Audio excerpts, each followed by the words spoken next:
Hi everyone, in front of me I've got OPPO K13 Turbo, and let me share with you how to change video resolution on this device.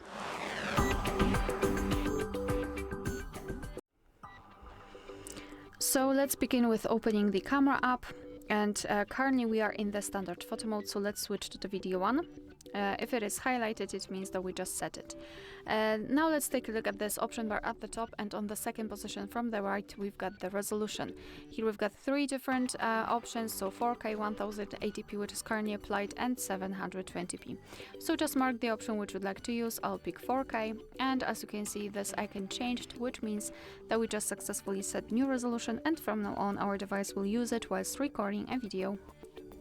Alright, so that will be all. Thank you so much for watching. Please hit the subscribe button and leave the thumbs up.